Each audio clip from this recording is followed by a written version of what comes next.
34 years of age for Arlovski. He stands 6'4", 2 inches taller than Anthony Johnson. And there you see the weight differential here in the heavyweight class. Are you ready? You ready? Let's fight! There we go. Knockout experience, you know, percentage.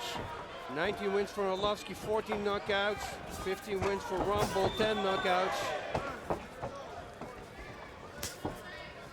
So what they and Rocky would say, he's simple. Everything they hit, he destroys.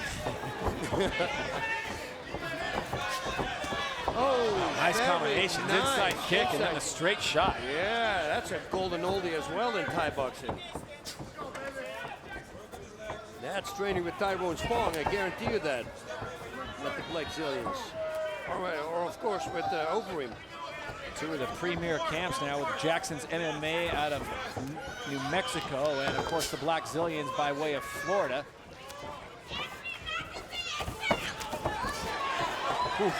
You see those big punches coming and you're almost glad they're not landing this early in the fight because that much bad intention on the end of that leather, that's going to drop someone quickly. There's almost no jabs. Everything is powerful. Look at this. Oh, that left hook. If that would have landed. Yep. Ay, ay, ay. You can feel it here. This one's scheduled for 3 rounds in the heavyweight division. And gonna go 3 rounds. Anthony Johnson in the red trunks, Andre Arlovski in the black trunks. Well, for a big man, Arlovski just quick on his feet, but equally as impressive as Anthony Johnson. I mean, those leg kicks answering one with the other over the top of the 6'4" Arlovski. Yep, he just throws it up there. You know, it's cool when you know that you only have to land a clean shot. The only thing you need to do is set it up in such a way that your opponent can't detect it. And that's it. Well, it sounds really easy, but it's not, of course, because...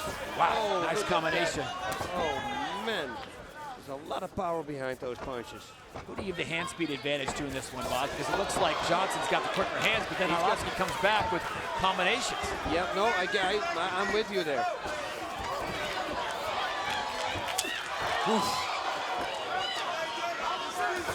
Arlovski really has to watch out when he throws the right straight for the counter left hook of Johnson because it's a murderous weapon there. I like those kicks. Yep. You see him more and more often in mixed martial arts.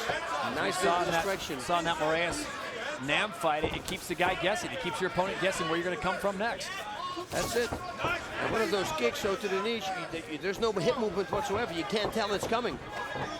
I like to do front kicks like that as well. And maybe you can't knock your opponent out with it, but you distract him. Nice right hook there. Wow, big shot. Good defense. And now he goes for a takedown. Good defense coming from Arlovski. Nice sprawl there up against the cage. Nothing doing. You see, and this is what I mentioned in the opening. Now he's going to be in Arlovski's head. Even if he doesn't complete the takedown, now he's going to think, okay, he might go for it. Foot stomp. The other commentators say, oh, that's so effective foot stomp. I've never seen a fight stopped by a foot stomp. Coming up on 90 seconds of this one, round 1, scheduled for 3 here in Atlantic City. Be busy, guys. Somebody actually on my Twitter said, are stomps allowed on the hands? And I go, that is a good question. I bet you that's effective. That? Absolutely.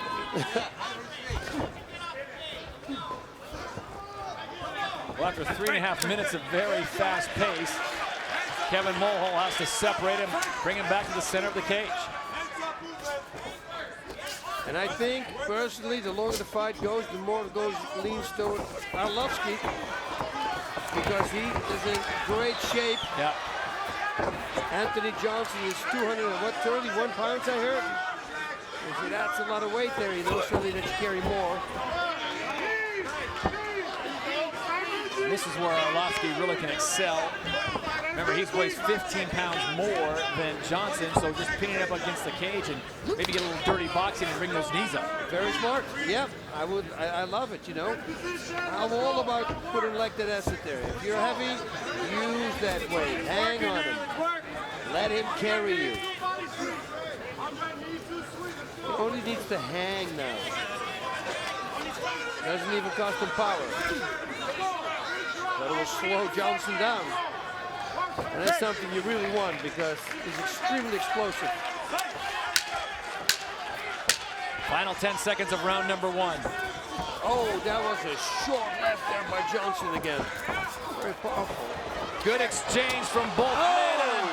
Gets him to the canvas. And Arlovski down again. And the bell ends it. The bell ends the first round. Was it a stoppage or was it the end of the round? No. It was not. The fight's not over. Nope. The bell came before Kevin Mulhall stopped the fight. So literally saved by the bell is Andrei Arlovski. Question about it. Is that going to be a factor now in his head? You got to shake that off and just don't care.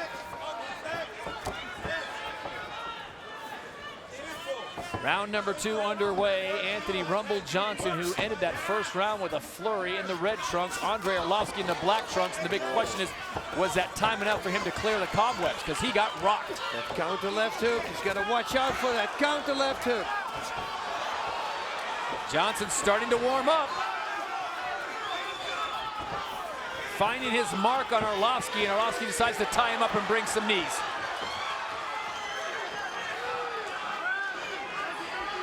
Great takedown defense. He needs to feel that handoff from Johnson. He cannot let his hands get locked behind his legs because that could be a takedown. Got a nice wide stance, so it makes it very hard to lock. Because preferably you want to, of course, be behind the knees for leverage. Let's work. Ooh, have to watch out for that because that could pick up. That's a one-time deal. You shouldn't do that twice. What you do in training? You move first. Hold on, hold. Knee. Well, this is a situation where normally you probably favor Andrei Arlovski, but it is the smaller Anthony Johnson now who's got Arlovski pinned up against the cage, and Kevin Mulhall's seen enough. He's going to separate him and bring him back to the center.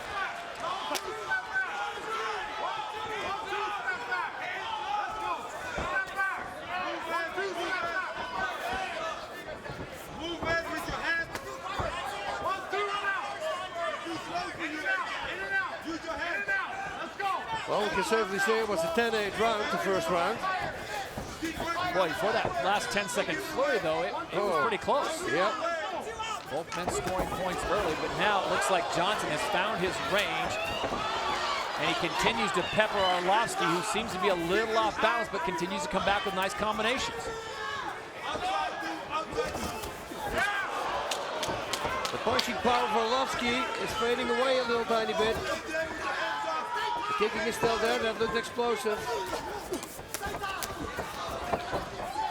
When Arlovski's hitting, his defense is totally gone. Yep. You see? And he has to watch out for that counter left hook, I'm telling you. Or the right hook for that matter, because Johnson's right hook has been connected with that weapon as well. You don't need him, man. Stand up. You're much quicker than him. Arlovski with good takedown defense goes into that sprawl. Work. He can't hurt you. Let's say, don't spend any energy, man. Coming up on 2 minutes to go here in round number 2. This one's scheduled for 3 in the heavyweight division. Anthony Rumble Johnson, winner of that first round. As the last 10 seconds ticked away, he had a flurry rocking Andrei Arlovski in the black trunks.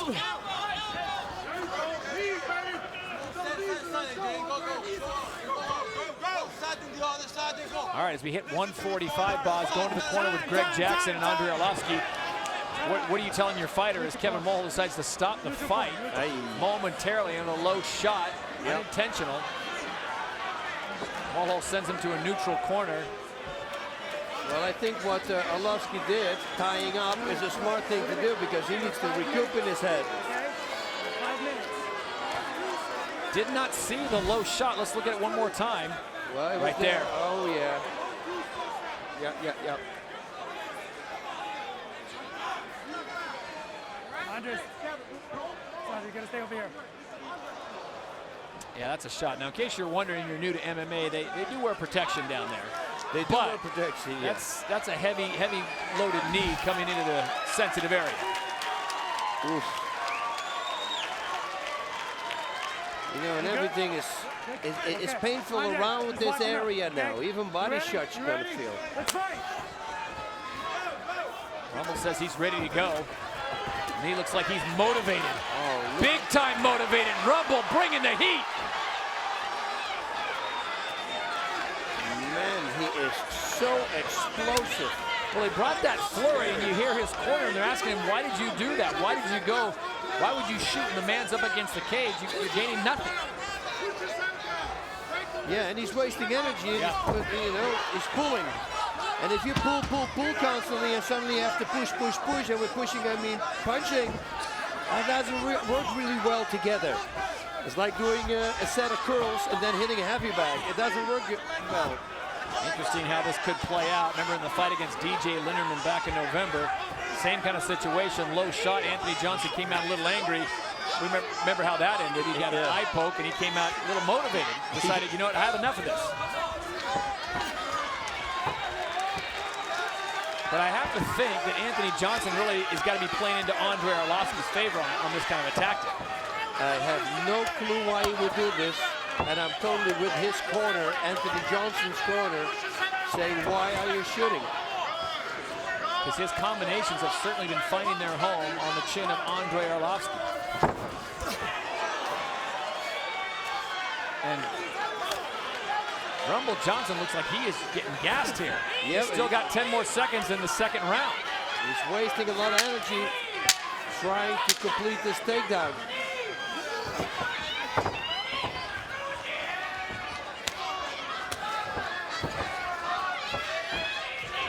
And this is going to give a good feeling to Arlovski now. Johnson's looking great. He's not fatigued. This is a great weight class for him then. Two big men giving it their all here in the third and final round. Still a great reflex. He slid that punch. That was nice. Slipped it to the side. Keep looking what you do. Hands up, AJ. Don't walk into it. Back in Atlantic City, New Jersey, this is Rebel Ovation Hall. Andre Arlovski on the right side of your screen in the black. Anthony Johnson on the left in the red. All right, Boz, go to your scorecard. How do you have this one so far? Right now, I would say Johnson is ahead. He had a 10-8 round. You know, he really did some damage in round number one, almost finished it. But just before that, round two, I believe as well. And if he listened to his corner during that break, it was definitely keep this thing standing, make it a striking war here for the last 5 minutes. And that's what he should do. He's got all that big power. He should throw it. A nice kick underneath there. Wow, he's rocking Arlovski. Yep. And once again, goes into his corner and drops his head, and his corner men are so frustrated. You know, I think we can't tell, but he probably is tired as well. Yep. And he tries to take a break as well. But he's clearly ahead in this fight, but this just gives Andre Arlovski a chance to regroup and possibly pull something off in the way of submission. Yeah, but that's going to be hard from this stance. A guillotine, but you know, he's too big of a veteran for that. Break, nice break here. Kevin Mulhall really saves it. Anthony Johnson there. They want him to stay outside and just strike. He's dominating that. Nice kicks, they come out of nowhere, and every time at the right moment Arlovski has that defense up. The only time when Arlovski doesn't have defense is when he strikes himself. You see, even with the front kick, he drops his hands. Has to watch out for that. It needs one power shot from Johnson and it could be over. And since Johnson never has been knocked out in his life, I assume he's got a really strong chin.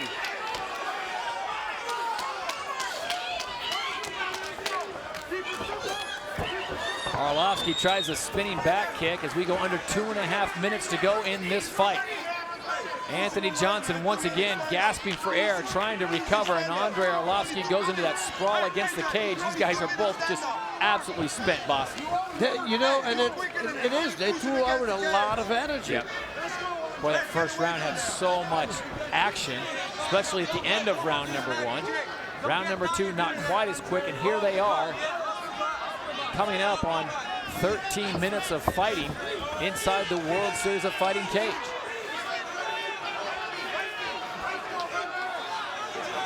Arlovski's going to need a knockout. If he wants to do something, he's got to do it now. He's got 1:45 left, and he's got to throw out everything he's got now. If Johnson is tired, and that's the reason he's fighting like this, I would start attacking the body. Because if he's never been knocked out to the head, maybe the body will work.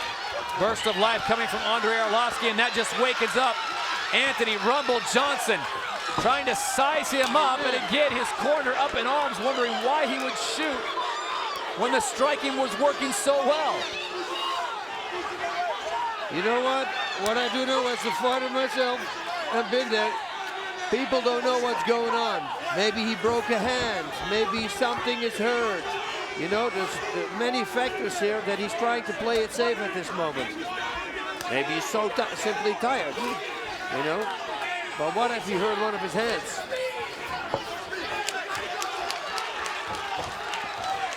Here you see all his reflexes are there. He just ducks the left hook. Or a right, whatever it was.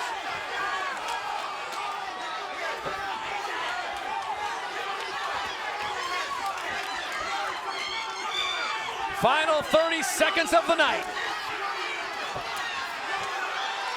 If Arlovski wants to do something, he's got to do it now. Anthony just holding on for dear life. Can he survive the final 15? Oh. He plays it safe. Just holds.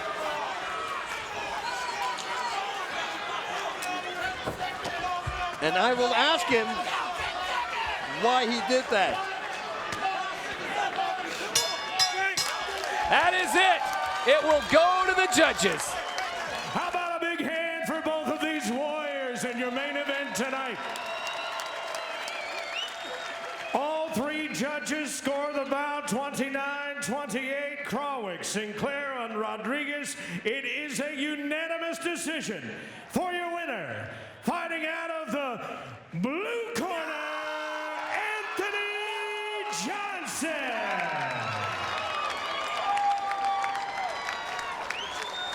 You look here at the record. Eddie Alvarez, vastly more experience in bigger fights against better talent, but Michael Chandler has never tasted defeat. Very confident. Michael Chandler versus the champion Eddie Alvarez for Bellator's Lightweight World Championship. The bell in round number 1. How much time will Eddie spend on the feet? That's an important part of this fight. Good left hand.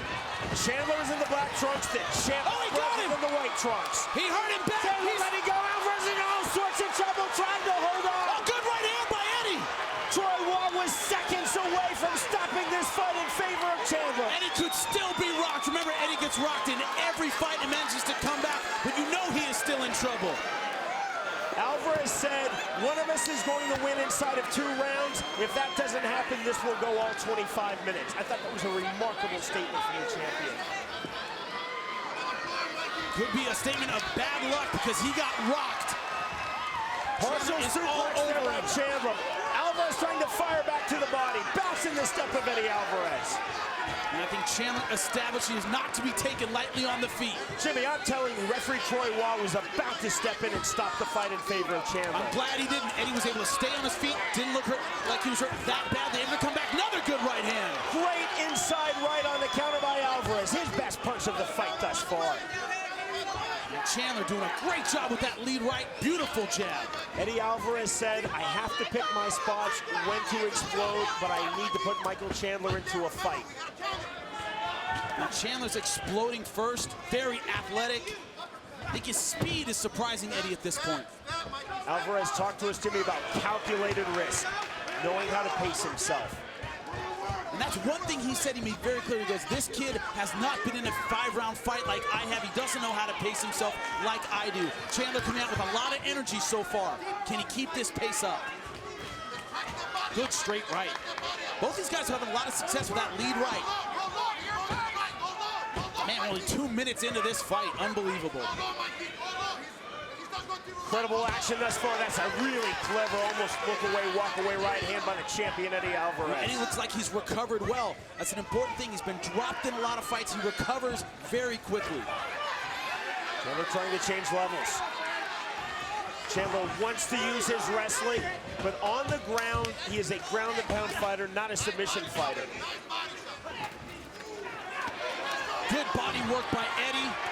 Now starting to kind of find his rhythm. Chandler went for the leg, couldn't find it. Alvarez to the body. Chandler now tying his man up. Remarkable start to this world title fight. Eddie dropped by Joachim Hansen. Tatsuya Kawajiri came back to win both of those fights. Roger Huerta dropped him as well. He did. Trying to take his back. Good job by Chandler. Chandler too slick. Out the back door, a single leg, then Alvarez slick back to his feet. And the crowd is on its feet tonight.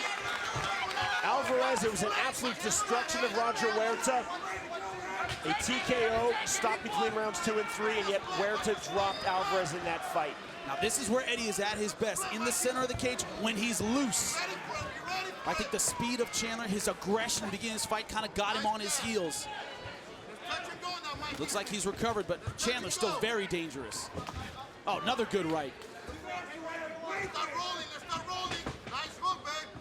So remarkable that Chandler, entering the season for 155-pound tournament back in March, said, I'm thinking about Eddie Alvarez. The other 7 tournament fighters said, it's just one fight at a time. I'm not even going to consider the champion. Eddie's talking to Chandler now. Trying to get inside the head. Outside kick by Eddie Alvarez. Of the much younger fighter. I think that's important. Little gamesmanship there. Great knee. Oh, that was a big knee as Chandler Another dropped. good right. Good overhand right by Alvarez. Chandler missing with the left. Bouncing the step of Alvarez. Chandler trying to pounce. Knee by Chandler. Good uppercut. Eddie moved his head at the end of that. Just grazed him. But Chandler's still moving forward. Chandler not intimidated coming forward. Good right hand. Alvarez not intimidated coming forward. No counter fighting thus far. Man, can you say round of the year? I think this is it.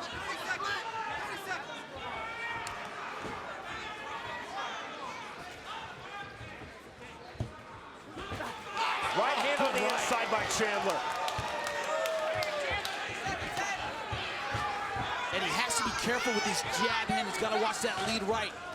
Michael has stunned him with it. Another good jab. Chandler can't. Another good right.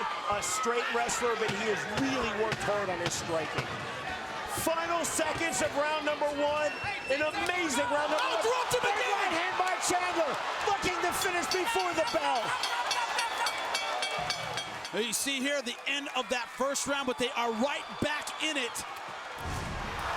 Oh, good right by Chandler. Round number 2. You saw in that replay, referee Troy Waugh about stepped in. He hitched and caught himself. Waugh almost ended his fight in favor of Chandler early in round 1. But we continue round 2, and Jimmy on your scorecard. Now 10-9, Michael Chandler. Looked like Eddie was winning back that round, but that flurry at the end, I think, iced it for Michael Chandler. That's 2 times it looks like he could have finished Eddie Alvarez. That's stunning. Michael Chandler is in the black trunks. The champion Eddie Alvarez is in the white trunks. This for Bellator's lightweight world title. Chandler, it was fascinating, Jimmy. He said, I don't want a fluke knockout win. I want to go at least past 3 rounds. I want to show that I have dominated the champion, Eddie Alvarez. Yeah, that's a bunch of crap. If he could have ended that in the first round, he would have. He didn't back off because he wanted to. You finish it when you can against a guy as dangerous as Eddie Alvarez. Foot stomps and knees to the thigh by Chandler. Another foot stomp. I never believed that, I wanted to really show what I had. No, you want to win. Both these guys want to win. Chandler forgot about that statement when he was trying to finish in round 1. I keenly observed that point. Phenomenal fight. Blood coming out of the mouth of the champion, Eddie Alvarez, and a big takedown from Chandler. This is where Chandler has been so dominant in Bellator, on top. Good submission game, but really good with his ground and pound. Tremendous pressure. You saw Chandler taking the back, but not getting either hook in. Alvarez back to his feet. Alvarez missing with that right hand. There's an outstanding lead right. I think he needs to set it up a little bit better. Chandler's catching him with that jab coming in. Now he's starting to read the right hand. This crowd is absolutely rocking here at the Seminole Hard Rock Hotel and Casino in Hollywood, Florida. Now Chandler mugging a little bit, sticking his chin out. Seems to be a split crowd, Jimmy. Half behind the champion, half behind the challenger in this fight. I don't care who you're behind. This has been an amazing fight. Chandler trying to become the champion. Oh, good knee. Alvarez trying to further his claim as the top 155-pounder in all of MMA and make his second successful title defense. Now, both fighters said they wanted to make it a fight. Both fighters are correct. That's what they're both in. How smart there was Chandler, Jimmy. He was in a position to be kneed in the head, and he kept both of his palms flat on the canvas. Exactly. 3 points position. Anything more than your feet on the ground cannot be kneed. Remember, Chandler does have, Eddie Alvarez does have outstanding submission skills. A lot of options from here. Guillotines, Peruvian neckties, got to be careful. Chandler has to be conscious on the bottom. Alvarez now getting his right hand on his left bicep. The gator roll, anaconda. You see here Chandler protecting, pulling that right elbow down to give himself some space. How much energy is Eddie using here? That's the question. Chandler back to his feet, eats a knee, and then slips the right hand. Counter right on the inside by Chandler. Both fighters going all out for victory. This is not about scoring points. This is not about playing it safe. This is to win or retain the world title. Great head movement by Chandler. He's moving back off that right hand very effectively. I think he's reading it well. Bouncing the step of the champion, Eddie Alvarez. Final minute of round number 2. Eddie needs to get that lead hand going, that lead jab and lead hook. Michael Chandler's really timing that right hand well with his head movement.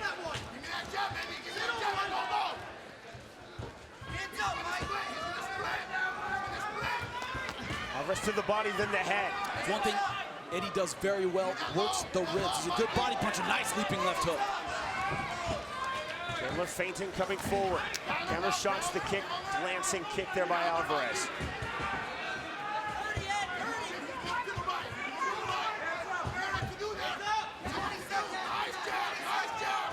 Alvarez showing his elusiveness on the feet. Feinting coming forward now. See Chandler slowing Good down. kick on the left hand. See Chandler slowing down a little bit. Alvarez feinting with the flying knee. Hold it back.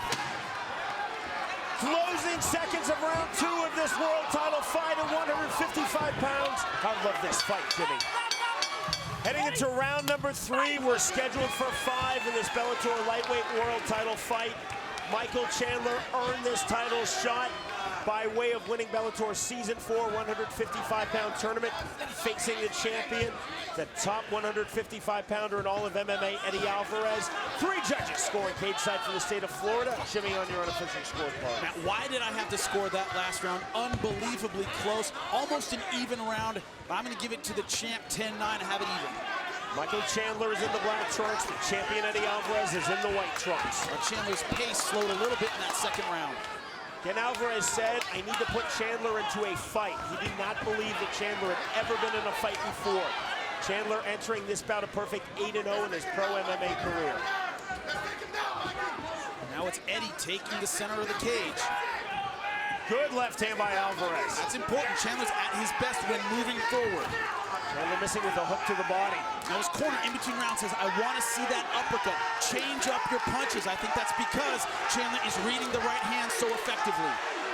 It's been a pretty split crowd, even for Chandler and Alvarez, but now chance of Eddie. Also, those Philadelphians so loud. Doesn't have to be a split crowd. Even if it's 50-50, you're going to hear Eddie's fans every time.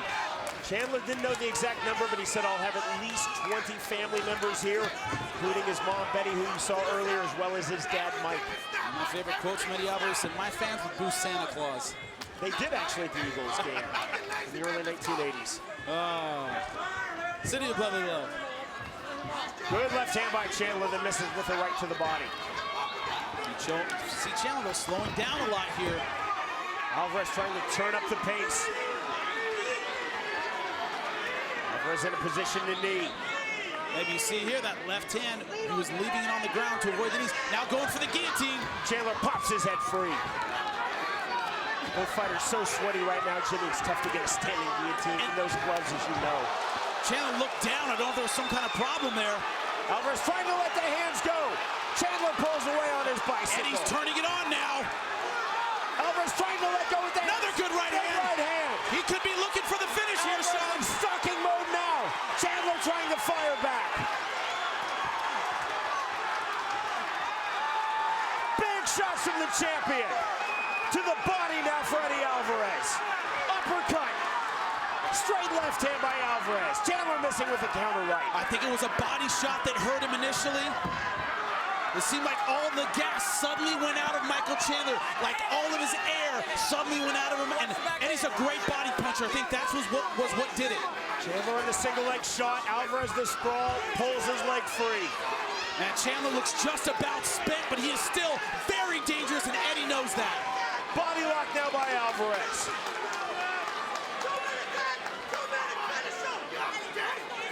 Alvarez seeing things go his way here in round number 3. Letting go with the hands. Chandler missing with that right hand. Alvarez keeping his boxing tight.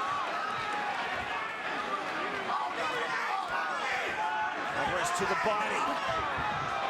Chandler missing with that jump in knee. But he's taking big gulping breaths, and he is so exhausted. I think those body shots just took so much out. Now he's in big trouble. Alvarez sensing the end, trying to let go with the hands, trying to find the finish here in round 3. Chandler so tough firing back. But Chandler's still loading up. You see just unloading at the ribs. 1 minute left in this round. Can Eddie finish him? Another spectacular round in this truly spectacular fight. Another single leg shot by Chandler. Another successful sprawl by the champion Alvarez. And every one of these takedowns that he doesn't get takes so much out of him. Look at the hit pressure of Eddie Alvarez and Michael Chandler just spent from here. Well, into minute 15 of this fight. Remember, we're scheduled for 5 5-minute rounds. Just relentless with this takedown, but Eddie Alvarez relentless with the body shots. Going for an outside switch now. Do not grab the fence, Ed. It's basic wrestling. I think Chandler's just holding on, trying to see the end of the round. See a smile on the face of the champ. You see the blood over both fighters. Michael Chandler versus the champion Eddie Alvarez for Bellator's lightweight world title. Closing seconds of round number 3. A tremendous fight to this point. Chandler has sensed the finish. Alvarez has sensed the finish, and still we fight on. Here comes round number 4, scheduled for 5 of this Bellator lightweight world title fight. Undefeated Michael Chandler versus the champion Eddie Alvarez. Alvarez looking to record his 23rd Pro MMA win, and this is 25th Pro MMA fight. Jimmy, how do you see this fight thus far? Man, I give the last round to Alvarez, 10-9.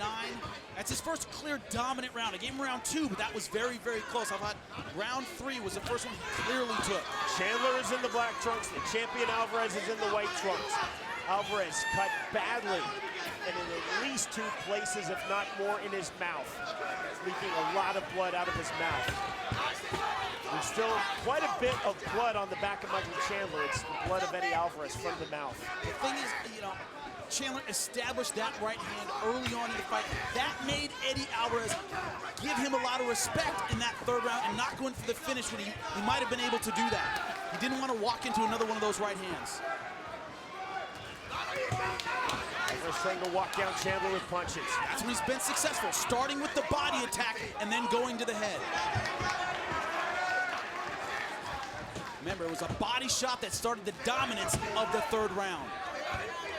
Chandler so complimentary coming into this fight of the champion Eddie Alvarez. He said he really doesn't have a weakness, but what I can exploit is his wrestling.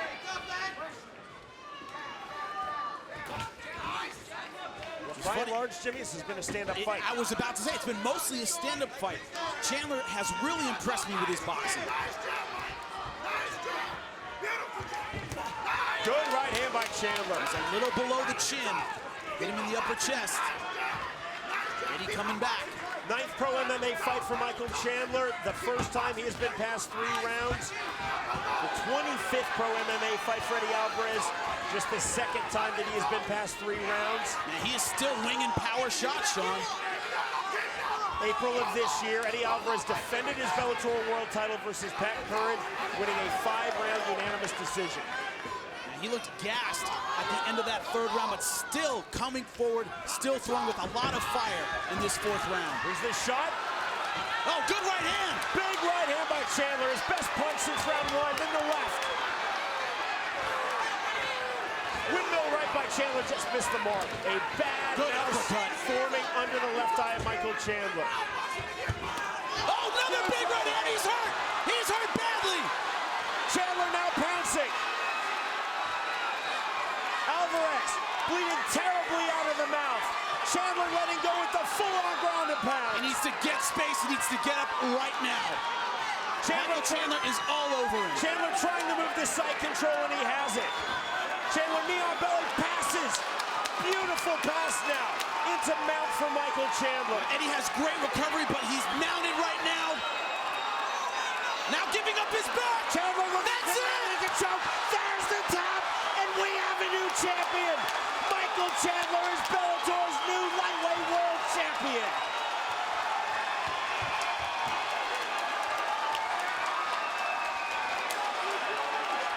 Ladies and gentlemen, inside the Bellator cage by way of a rear naked choke. The tap comes officially 3 minutes, 6 seconds into round number 4. The winner by submission, and now the new Bellator lightweight world champion, Michael Chandler.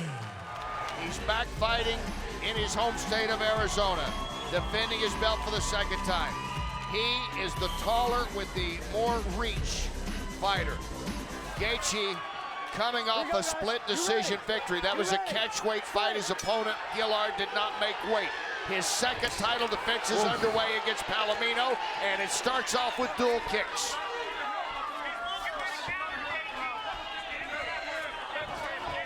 Gaethje has some great low kicks. That high kick looks very explosive as well.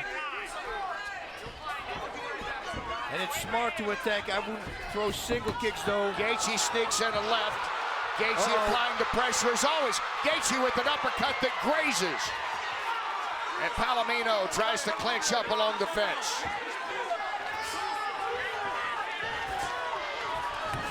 Oh, Palomino was overcommitting to his strikes. Again.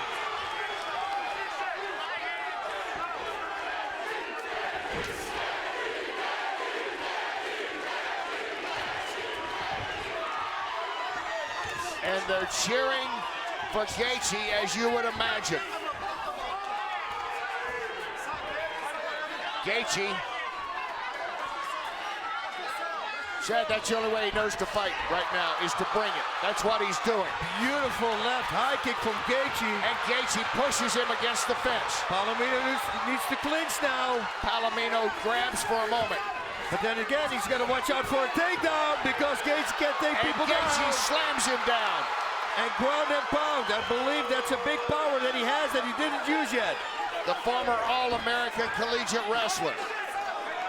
Back this stand. What a pace. 1.5 minutes. This fight pace is so high. It's rare you see a champion come out with this kind of pressure early on. And he does that all the time. So it's but that's what got him here. Yep.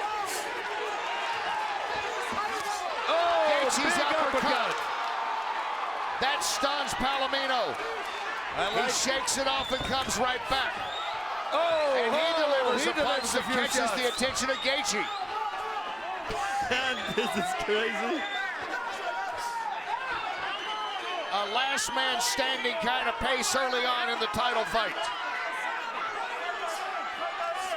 Gaethje uppercut just misses. I love it when you do it one hand. Palomino just did it before also. Right uppercut, right hook. Or right hook, right uppercut. It's a smart combination to throw. And right by Palomino. Gaethje takes the punch and tries to come back. Yeah, the pace, we're halfway down the first round. There's no way they can keep going like this. Palomino delivering a couple of good shots, and Gaethje clinches up. Yeah, if Gaethje is hit, which I think he is there, he should go for a takedown and take a little break there. Then again, you give your opponent a break as well, so. Barely a pause in the first Nice knee 3 there. minutes of this fight.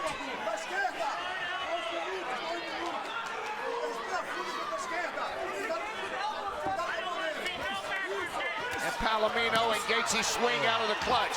Palomino delivers a couple of nice punches in there, and he wants to go after Gaethje. Gaethje throws him down. Went for a rear naked, they used that as a takedown. That's the first time. Just lifted him up, slammed him down. And Gaethje grabs the back.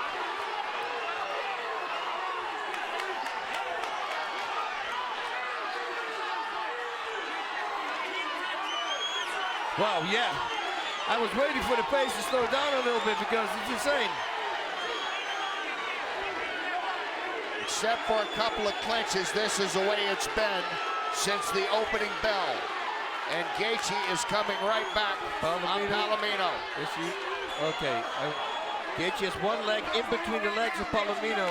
We saw it before the opening here of the show, the prelims, rolling in knee bar. He's got to watch out for that. Look at that! What a kick by Gaethje!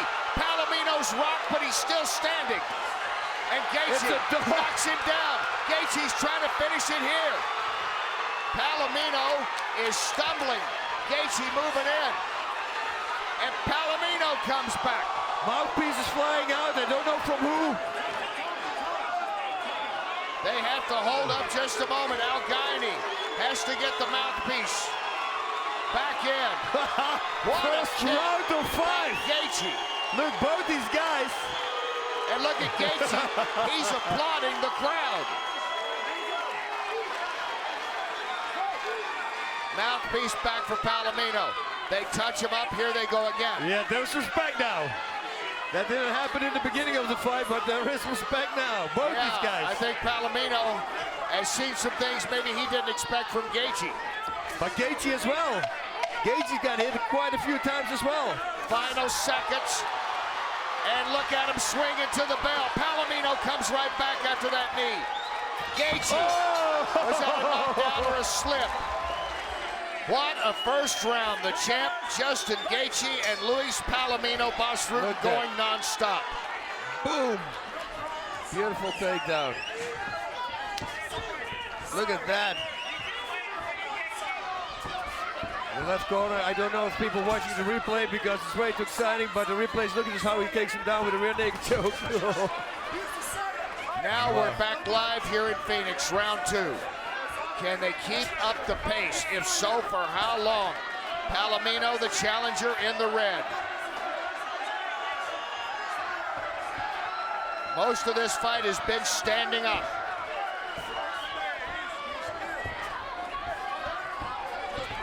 Oh, another left high kick. We haven't seen Palomino throw a kick yet, and he's really good with that. Or what about that flying knee? Oh, jumping knee. Oh. Let's check in with Joey Varner. All right, Kenny, I was in the corner of Justin Gaethje.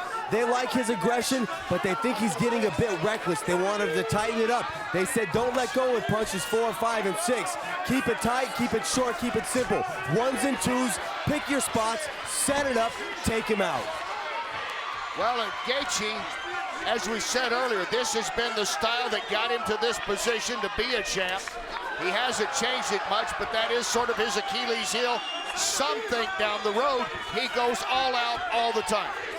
The thing is also, he presses his opponent constantly backwards. And if he puts him against the fence, it's very hard to counter for the opponent because he's been constantly attacked. Good punishment again with those combinations from Gaethje, but Palomino stands and returns. Palomino should never have his back against the wall. He should move away to the side right now. Moving. That's a smart idea what Gaethje's doing. Set it up though with a punch. Left hook, right low kick. He's slowing the legs down from Palomino. And that's going to affect him drastically. Palomino with some nice rights. and a left. Palomino now pushing the action, and Gaethje takes another left. You can see it looks like a little blood now from Justin Gaethje on the right side of his face from those left hooks by Palomino. And he's constantly pushing, eh? It is the craziest thing ever. You would think he would take a break and step back for a second. Now this fight is on. This is the second round and they're pacing again. It's the same pace almost like they had in the first 3.5 minutes of round number 1. You see the blood over the eye of Justin Gaethje. Oh, this is going to go up for the Bossy Award, I guarantee you that. And now the champ tries to come back. Gets it to the ground.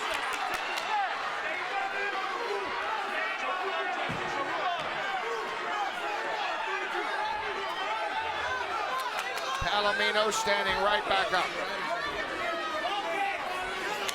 He should throw more knees to the thigh. Smart for Palomino to turn into him so he can stop that, because he's been low kicked quite a few times. You don't want him to continue adding knees to the same spot. You see a little blood in the eye of Gaethje there, that right eye. He caught some good lefts in this round for Palomino.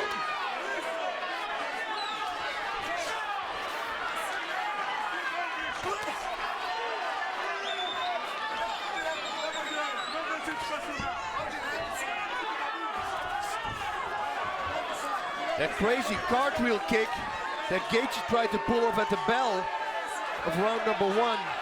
That was crazy. You should try that one time. Palomino should use that uppercut. The right uppercut and the right hook is very effective.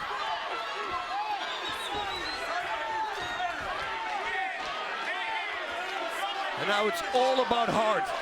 Who's got the biggest heart? And of course, gas tank. Look at those shots. That right hook again connecting. Now Gaethje can take a shot as well. He doesn't even flinch. And Palomino, it's like he woke up. He almost went down in round number 1, but now you can hit him with everything, and he doesn't buckle at all. And all these punches thrown by a guy who's a jiu-jitsu guy, thought of primarily, and a former great college wrestler. But they're throwing punches. It's the craziest thing, yeah. Well, Palomino, well, that's capoeira. That's no hands, and he's throwing a lot of hands here. Capoeira is a really cool Brazilian fighting dance. Like and those there kind we of saw kicks. a little bit of it with that spinning kick that missed.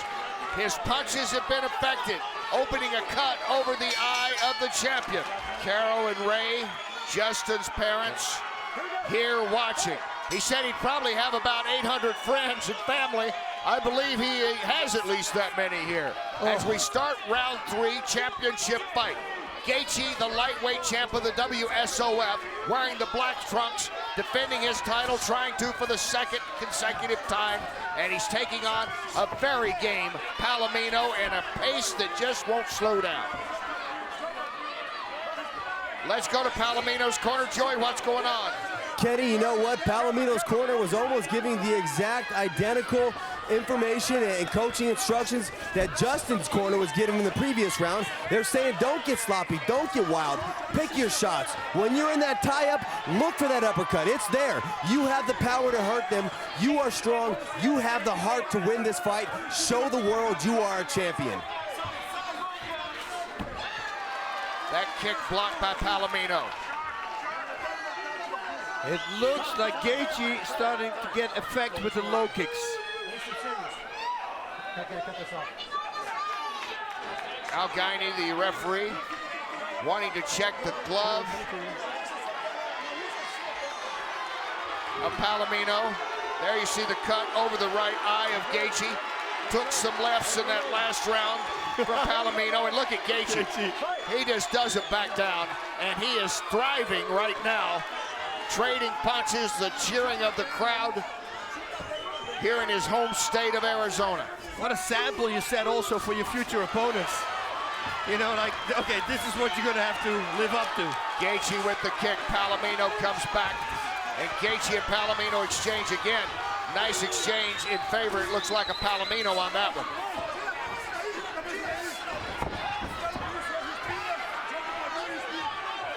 Gaethje won't go down along the fence. Nice wrestling protects him. at all times. I'm amazed that we didn't see another takedown from him. Because this is a slugfest. Who's really winning this? He's pushing, so I would say Gaethje because he's going forward. But then again, Palomino many times goes forward again. It's a very hard fight to judge this. Palomino with a bloody nose now. Yeah, the low kick starts taking its toll. Gaethje's able to slide one of those punches in. He sprawls as Palomino tries for the takedown. Gaethje is having none of that right now. To the body, nice job there. Man, these guys are warriors. Nobody loses anymore in this fight. I mean, whatever happens, both these guys are winners. I mean, this is insane. And Gaethje has really been the face of the WSOF. Yep. He is 6-0 in the organization. He beat Richard Petishnock at WSOF 8 to claim the title. He defended the title against Nick Newell. He had a catchweight fight against Melvin Gillard the last time out. And throughout it all, he has fought, even as you watch him now at this higher pace, this is what he's done all the way through. All the way to this 13-0 record, 6-0 in the WSOF. I mean, the low kick, see, I told you, it's going to be over. He knocks down Palomino here in the third. It's a low kick. I saw it. You know, he starts he didn't flex his muscles anymore. And once you stop doing that, it will go straight through. 2 more low kicks, good ones, and the fight's going to be over. Palomino back up. You wonder just how much power each guy has left. The way they've gone at it for almost 3 rounds now. Yeah, he's hunting for the low kick now. Palomino feeling the pressure again at Gaethje. Gaethje with the knee. Man, why not throwing a jumping knee? Gaethje cuts down Palomino with the kick. He might finish it off here. Gaethje, hammer fist, hammer fist. Gaethje has won it. He is still the champion. What a performance. This is one of the best fights I've ever seen. Crazy. Justin Gaethje all out from the opening bell. That belt stays around his waist. Ladies and gentlemen, referee Al Guiney has seen a stop to this contest at 3 minutes and 57 seconds of round number 3. Officially a technical knockout due to strikes. Your winner, and still the World Series of Fighting lightweight champion of the world, Justin the Highlight Gaethje. The Russian Army combat-trained striker brings a veteran professional record with 30 victories, 19 by knockout, 4 by way of submission against 4 defeats. Training out of Saturn and representing Rus fighters, the Bellator Season 2 middleweight tournament champion from Omsk, Russia, introducing the challenger, Alexander Storm Shlemenko. In Bellator Season 1, he captured the title with 3 straight wins by TKO. Tonight, the Cuban judo Olympian, as a freestyle fighter, enters the cage with 26 victories, 14 by knockout, 6 by submission, against 2 defeats with 1 draw and 1 no contest. Widely recognized to be one of the top middleweights in the world today, by way of Queensland, Australia, fighting out of American top team, Coconut Creek, Florida, presenting the defending Bellator World Middleweight Champion, Hector Lombard. Are you ready? And he charges out, ready to go. You ready? Fight! Why am I not surprised? Round number 1. I think I know the strategy here. Hector Lombard is moving forward, punching. Shlemenko opens with a head kick. Lombard swinging and winging early. And Knee he's by looking for a Shlemenko. first-round knockout. Shlemenko has to survive the early storm.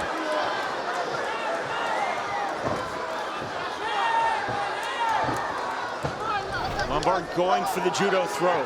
Couldn't find it. Bouncing the step of the Russian Alexander Shlemenko. He likes those tight inside punches. A cut on the top of Hector Lombard's head. Might have come from a headbutt. Their heads were very close together. Good right hand. Cut is in the hairline. Big left punch punches, left-handed punches. Spinning back fist by Shlemenko, and he pays the price. That uppercut is there all day, and there's the takedown. Takedown from the body lock by Hector Lombard, closed guard by Alexander Shlemenko. Oh, that's a big elbow.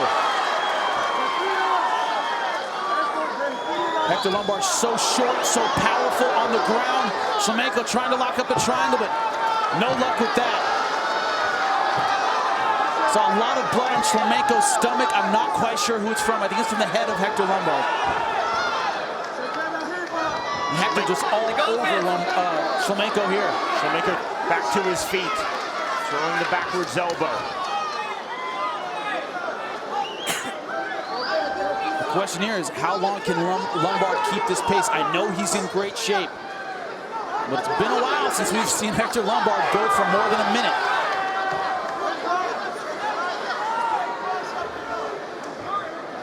Get a lot of bounce in the step of Alexander Shlemenko.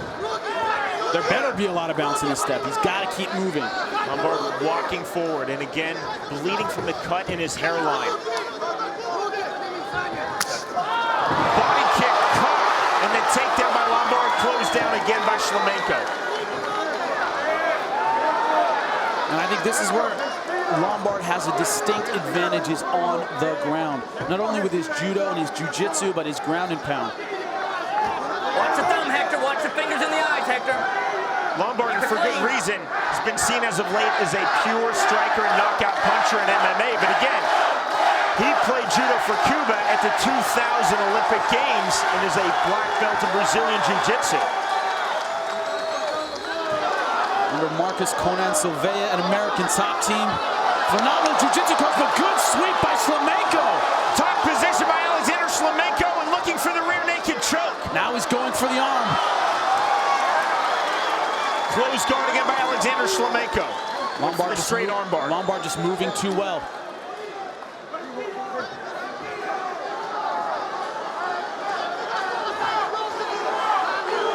Punches nicely blocked by Shlemenko. Shlemenko said one of his keys to victory, keep his hands high. See a nice knot over the right eye of Shlemenko. Keeping his hands high means on the feet and on the ground. Yeah, it doesn't matter where you are. No one can eat many of those shots. That is a big knot above the right eye of Shlemenko. I give him credit. He is hanging tough, trying to stay defensive on the ground. Big key to this fight is dragging Hector Lombard into the deep water, frustrating him for at least that first couple rounds and seeing if you can get something done in the third, fourth, fifth round. Another big elbow strike by Lombard. Man, you can hear that head just thudding off the ground. Very low closed guard held by Shlemenko. Below the waistline of Hector Lombard. It's more of a sweeper's guard.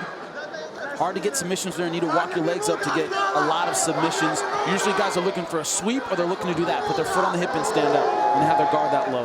Left hand to the jaw by Lombard. Final minute of round number one. Shlemenko now walking up his guard, repositions. Another short elbow by Lombard. There's a time when having a short, stocky build hurts you, and there are times it helps you. On top, with ground and pound, it helps you. You can throw punches and not leave a whole lot behind.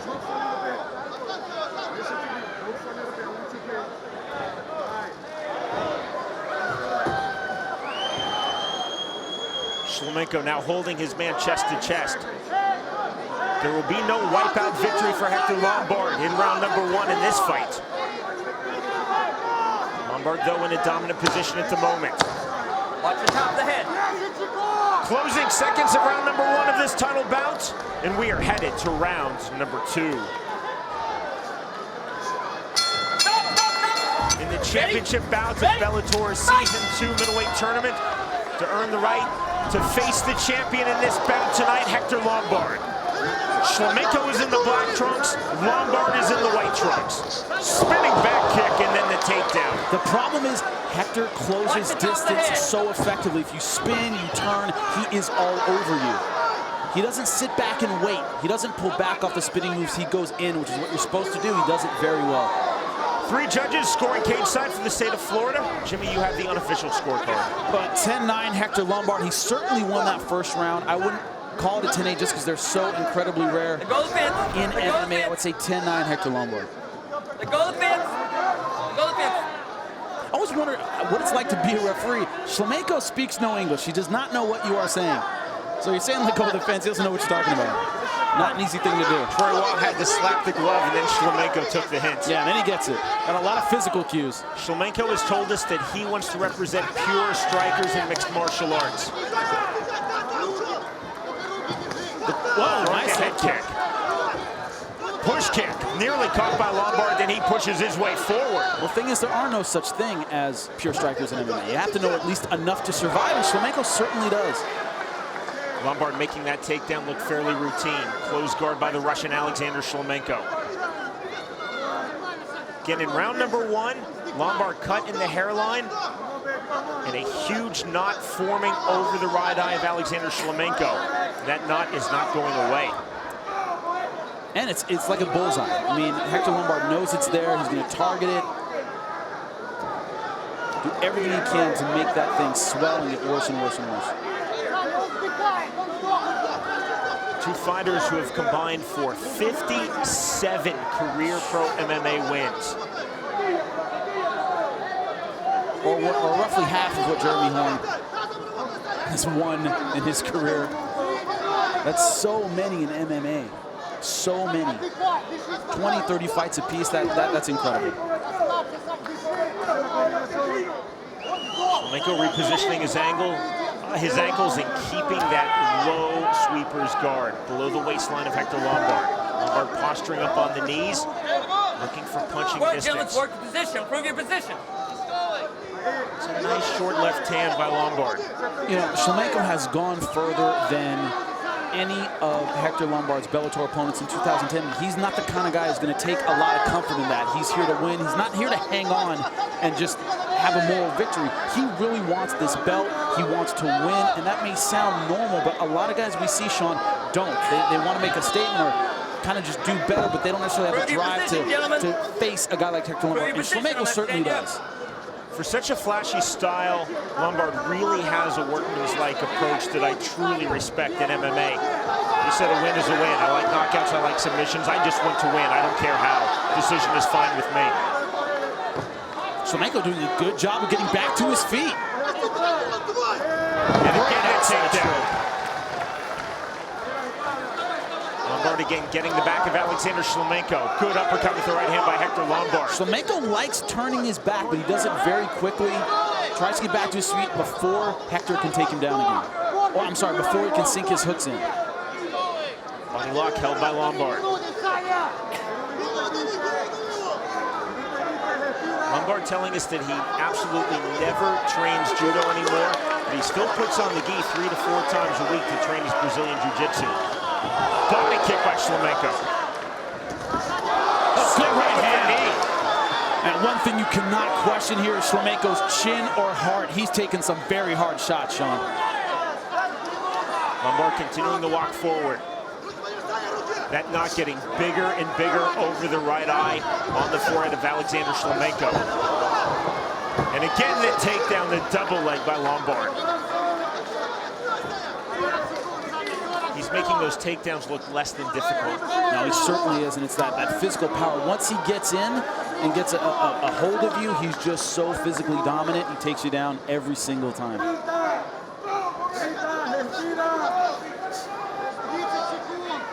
Shlemenko from flat on his back trying to throw the left hand. Make no mistake, Shlemenko feels that his chance to win this fight is standing and standing alone. Throwing his punches, his elbows, his kicks, and his knees. If you think about it, even if you got the perfect triangle, how hard it would be to hold on someone as powerful as Hector Lombard. We are headed to round 3.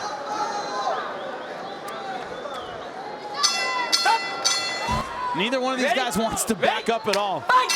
Time in, the bell, round 3. Shlemenko in the black trunks, Lombard in the white trunks.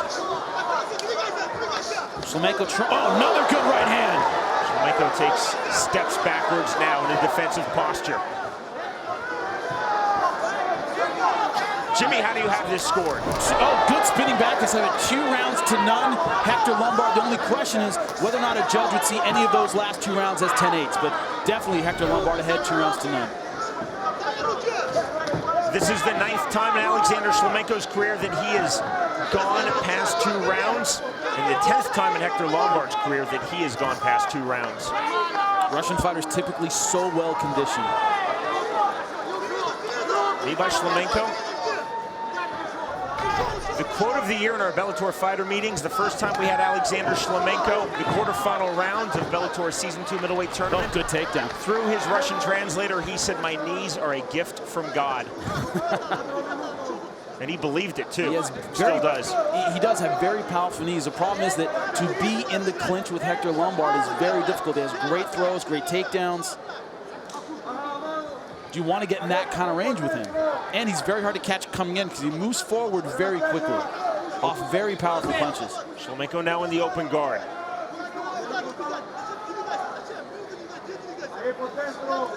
Alex, Nigola. Closed guard again, a low closed guard held by Shlemenko.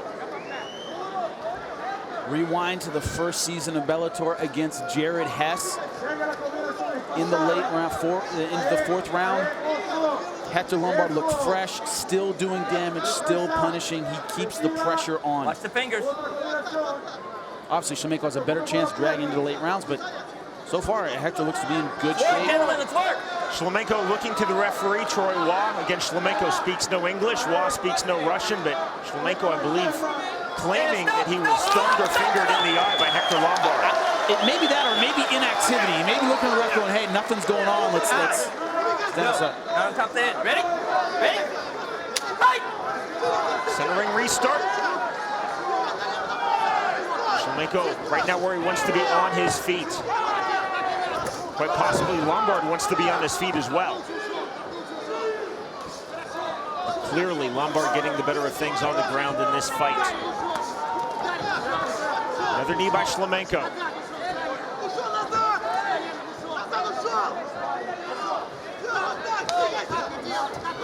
Shlemenko missing badly with that right hand to the body. And landing the kick. Good level change by Hector Lombard. Another takedown, cool as you like, by Hector Lombard. Well, he's making him pay for those kicks. You can hear the thud. Twice he's landed nice rib kicks against Hector Lombard, but both times he's been taken down off of him. Jimmy, if you were in the corner of Alexander Shlemenko, what would you want him to do in this position? In this position, he needs to get back to his feet. I don't see him catching Hector Lombard in a submission. He's got an angle, put his feet on his hips, get some space, cage walk, get your back to the cage and get back on your feet. That's his best shot. He did a good job in the first couple rounds scrambling and getting back to his feet. Got to keep that strategy going. Lombard posturing up on his left knee. Now on both feet. Again, Lombard looking for punching distance. Body head with the right hand by Lombard.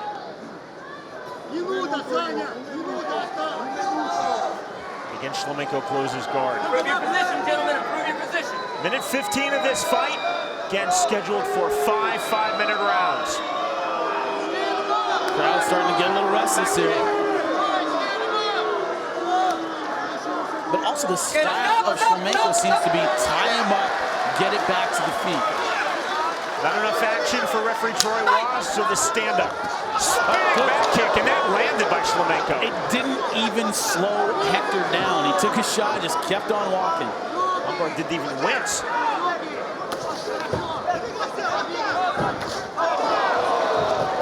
Another takedown by Lombard. Jimmy, for me, that's the story of the fight. The ease in which Lombard is taking down Shlemenko. Certainly beautiful throw there. Closing seconds of round number 3. We're headed to deep water in round number 4.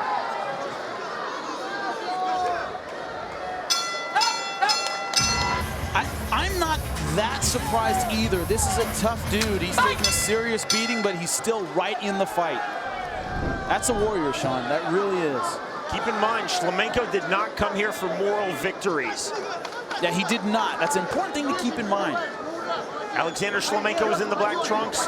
Bellator's reigning world champion at 185 pounds. Hector Lombard is in the white trunks. Jimmy, on your scorecard. 3 rounds to none for Hector Lombard, 30-27. Once again, only question is, can you give any of those 10-8? Shlemenko landing a kick there. Lombard just not bothered by the kicks.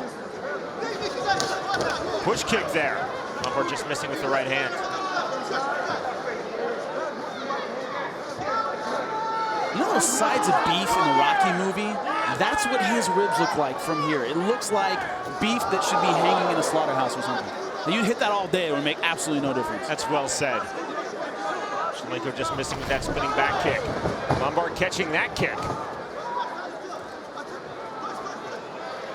And again, the takedown. And again, a low close guard by Alexander Shlemenko. So in round 3, Jimmy, I asked you about what you would say to Shlemenko if you were in his corner. For Lombard, he's continually in this position in this fight. What would you be saying to Lombard if you were in his corner? Do what you're doing. You're winning, you're up 3 rounds to none. Keep doing what you're doing. Maybe try and pass a little bit more. Try and get in a dominant position. He's having trouble landing great ground and pound from the closed guard. Try and pass, maybe get to half guard and really lay it on this guy. But once again, I don't know what he's been doing in training. That is huge. I have no idea what they've been working on in camp. Those are the things you do during the fight. Lombard really talks about a champion being made in training. That talent only gets you so far in this sport and indeed in life. Lombard telling us in his fighter meeting that he is always training, and he's always training the same way, whether he's getting ready for a fight or whether he doesn't have anything scheduled. No, he's a gym rat. He's a gym rat. He's in the gym every day.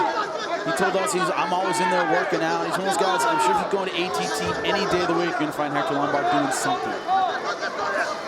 Another knee by Shlemenko, another knee by Shlemenko. Sprawl, but still the takedown by Lombard. I'm really impressed with Hector's level change.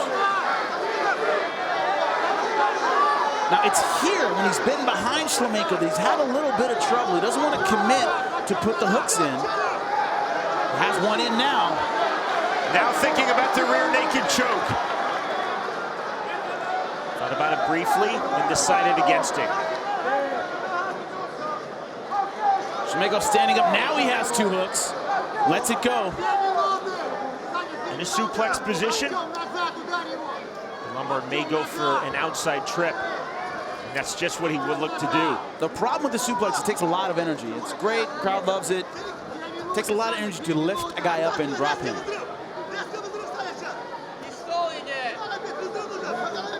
This is the 3rd time that Alexander Shlemenko beautiful throw has gone past 3 rounds.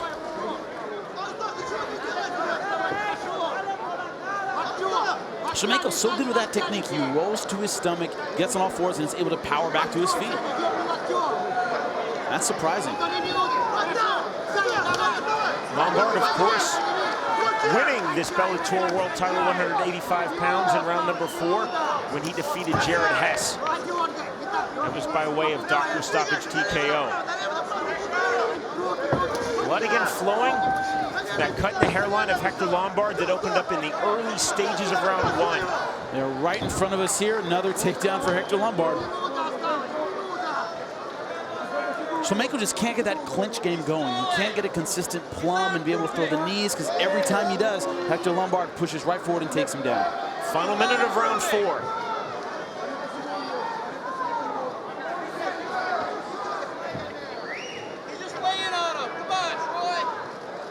Shlemenko looking at the referee like, hey, he's not doing anything. Stand us up. Well, I think that's what he's saying. I don't know. Body language tells me that he's looking at the ref going, hey, nothing's happening. Stand it up. Call to improve the position for both fighters by referee Troy Waugh. For Shlemenko, it's virtually impossible to improve this position. It's really hard, unless you have great jiu-jitsu. Dying seconds of round 4. We are headed to a 5th and final round.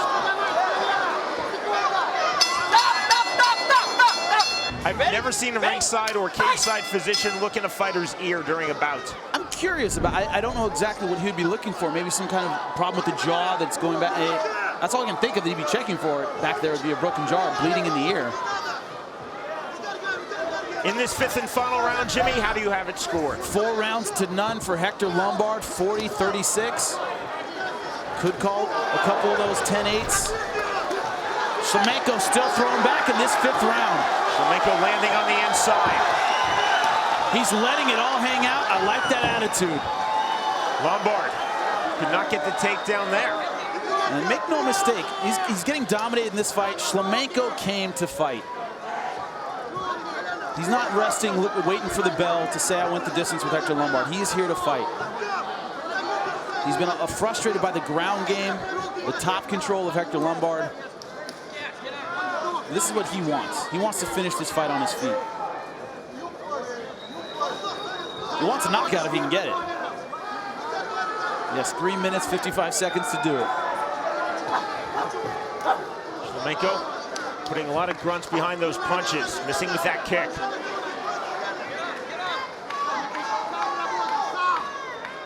Lombard is standing there in the center of the cage for Shlemenko. Shlemenko just cannot land his power shots. It's not as though Lombard's an elusive target right now. No, he isn't. But he doesn't want to open himself up. That's a big spinning back fist.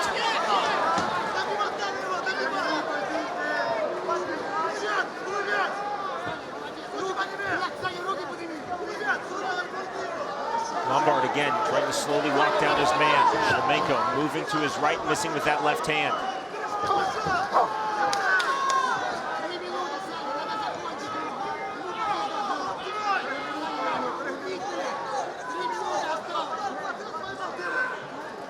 That big knot on the forehead over the right eye of Alexander Shlemenko has not really turned out to be a problem in this fight.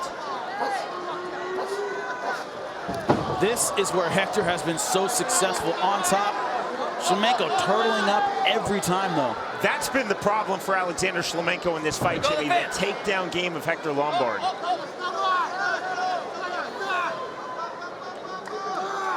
You know, what it does is it hasn't given Shlemenko the opportunity to figure out the timing of Hector Lombard. He's the kind of guy who wanted to catch him coming in, catch him with the knees, but they would strike just enough for him to get beaten up, and then he would take Shlemenko down. Shlemenko hasn't figured out really Hector's timing. He hasn't had time for it. Calling in for action by referee Troy Waugh. Let's go, Jim, let's work. Lombard just holding the position. Knee to the rib cage. And again, the center ring restart on the stand-up.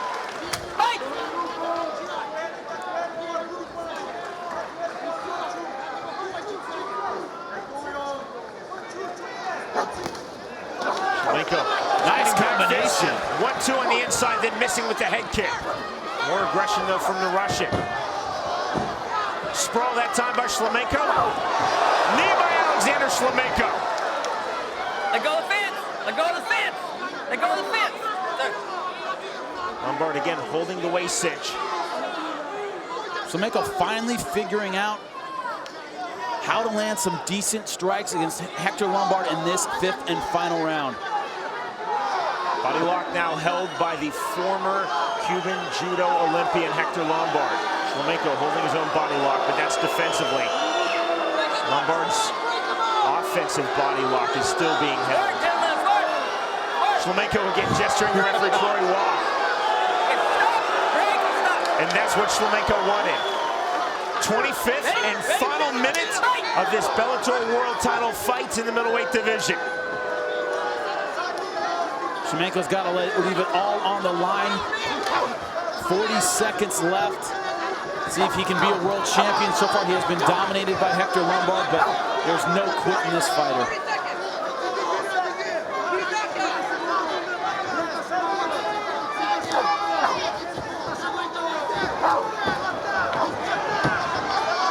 Shlemenko trying to be busier, throwing the knee. Lombard again looking for the takedown, could not get it there. Beautifully done on the trip.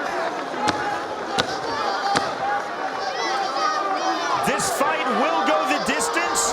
All 5 rounds will be completed. The bell judges, Rich Green, Tim Bonanno, and John Rupert all scored the bout exactly the same at 49-46. All for the winner by unanimous decision, and still the Bellator World Middleweight Champion, Hector Lamar.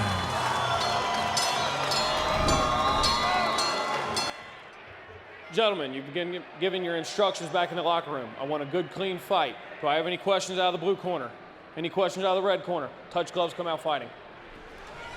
All right, Jay, I'm all jacked up, man. The lightweight tournament semifinals begin right now. Toby Imada against Jorge Masvidal, and Jorge Masvidal just looked so intense during that stare down, and looking at Imada too. They're just both so focused. Unlike some of the fights that you'll see that are just single card eliminations, where obviously there's a lot on the line because you want to win, you want to progress. Being in a tournament, you know there's a lot on the line. Imada runs out to the middle of the ring. He's ready to get this going, and let's see what he can give Masvidal with regards to some punches and kicks. Again, the winner here moves on to the lightweight tournament championship June 19th, Seminole Hard Rock Hotel in Hollywood, Florida. Masvidal definitely has a reach advantage, clearly. See if he can exploit that using that jab.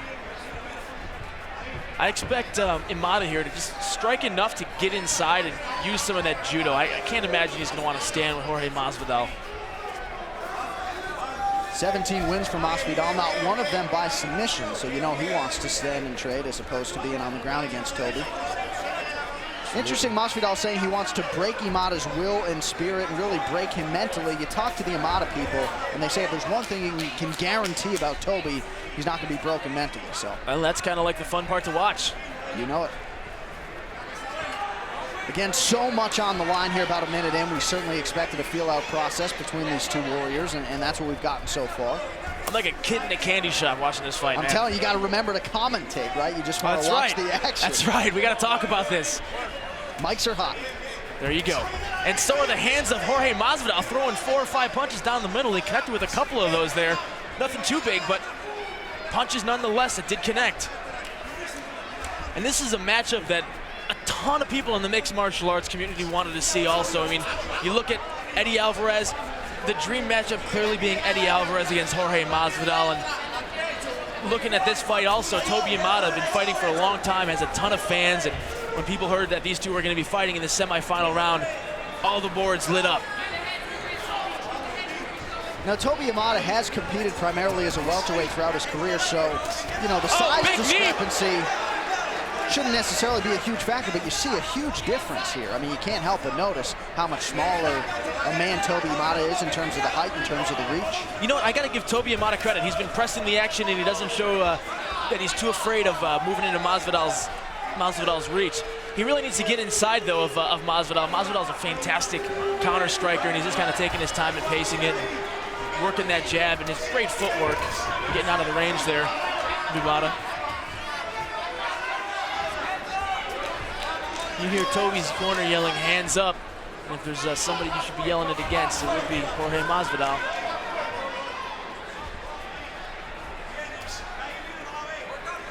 You've seen a lot of boxing in your day. How does the boxing in MMA compare to some of the boxing you've seen in the boxing community? Well, I mean, I think most people would argue that the boxers on the elite level, their hands are just second to none. But I think you're seeing in mixed martial arts, as the sport continues to evolve, that, you know, the strong wrestlers of the world are able to focus on their striking because they're so confident in their wrestling, and they do develop world-class boxing skills.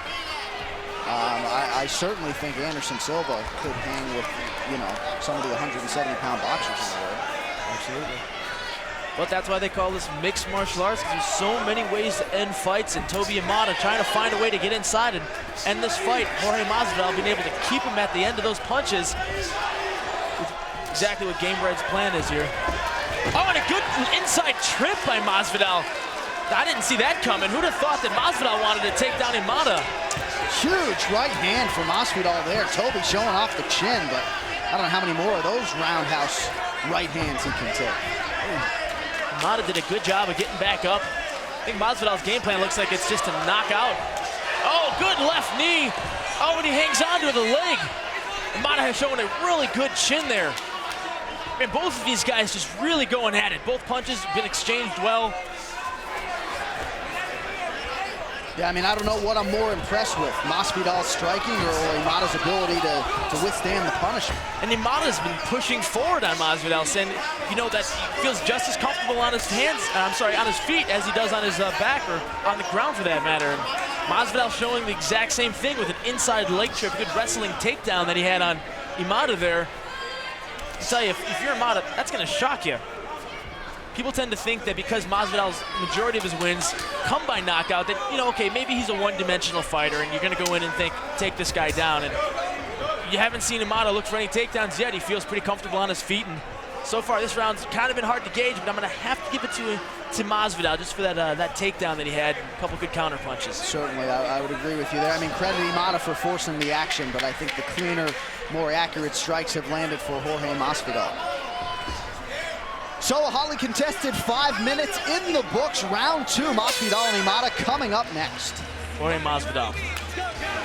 So if you're in Toby Imada's corner, I mean, obviously you understand where you're at a disadvantage in this fight. What's the strategy? If I'm in Toby Imada's corner, I think I'm going to tell him to work inside more. I mean, he has nothing to prove by standing with Jorge, and unless he just hasn't really figured out a way to get inside. You know, you're a second-degree judo black belt, so clearly you're clinched from a throwing point of view. Guys like Carl Parisian and stuff, you know, you got to get inside. He's got reach on you.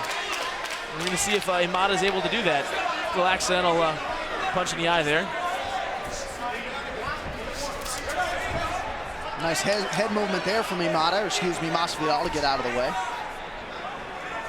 You know, I got to say, so far I've been impressed with Imada being able to hang with Masvidal on the feet. Masvidal definitely getting the better of the exchanges. I would say primarily due to that reach advantage, but Imada, no slouch, man.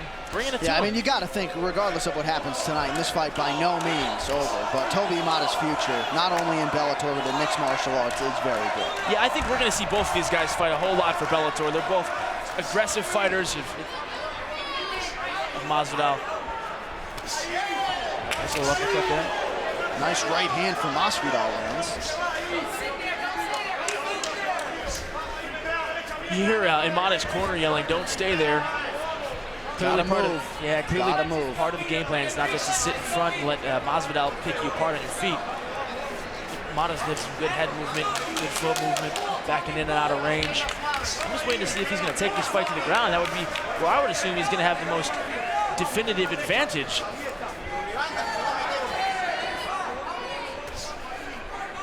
John Anik, Jason Chambers at the Holler Arena, Dayton, Ohio. Lightweight tournament semifinals, Jorge Masvidal and Toby Imada.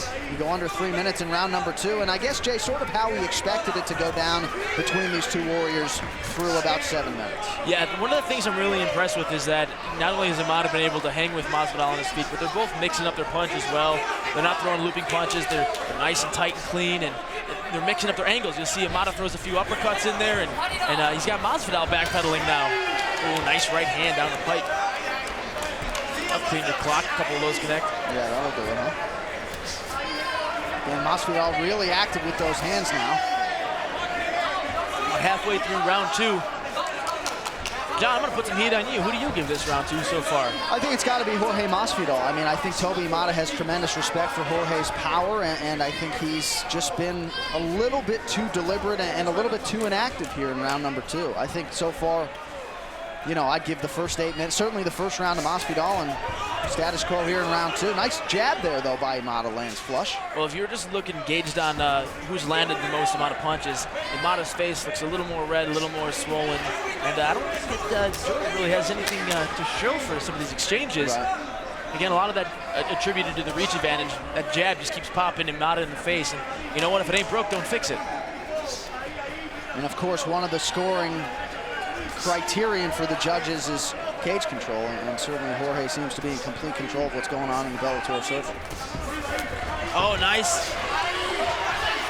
Caught that leg, wasn't able to capitalize on it, but oh, it's a good right hand. You see Jorge, though, the minute his opponent tries to engage and clinch him in, he just mixes up the strikes and tries to get out of the clinch. It's really a gifted mixed martial artist, Jorge Masvidal. Well, speaking of, I mean, he's so fast with these punches. By the time, you know, we look at our monitors here and we're looking up inside of the cage of the action, that punch has come so fast, all we see is a black blur that was whizzing near Imada's head. And I have to assume that was a right hand. not to take anything away, Imada does look like a good boxer. He's been landing on his feet, been able to connect with some good punches of his own. Well, again, now you start to see Toby's face up close, and he's really taking some punishment here. Some blood over and around the right eye, and a huge swelling there under the right eye, Jay. Yeah, Imada really needs to work inside, or he's just going to kind of have this constant battle going where he's going to... He keeps moving forward on Masvidal, throwing these punches, and Masvidal's doing a good job of just sticking him with the jab when he's coming in and setting up his own counter punches, moving side to side, and not just going straight back. If I'm Imada at this point, I have to go 2-3 punches, get inside, get the clinch, and start working the ground. So we go under 10 seconds to go in the second round. Another strong round for Jorge Masvidal. Toby Imada hanging tough. We'll see what he has. But he smells some blood. We knew Toby Imada, sorry to cut you off, we knew Toby Imada was going to be difficult to finish, but the question is, how does he get the finish? How does he turn the tide here and get things to swing in his favor? How about with the right hand? Yeah, I mean, you got to get inside to the clinch, like I just said, and this is the first time we've seen Imada with the clinch, and being a second-degree judo black belt, I'm going to assume he's going to feel comfortable with the takedown, and there it is. You're a prophet tonight. Oh, he's on the back of... Oh, he's got a choke, but it wasn't in deep enough. See, and just like that, now you've got Jorge Masvidal. Great exchange of action with both guys. You see, Imada had a rear naked choke there for about a half a second. Wasn't able to lock it in, and again, Jorge Masvidal, fantastic jiu-jitsu, and just really underrated because he finishes most of his fights with strikes. And again, for a guy who's 5'10", Masvidal just so quick. The minute he senses any remote trouble, able to get out of harm's way, and he just makes it look so seamless and so easy.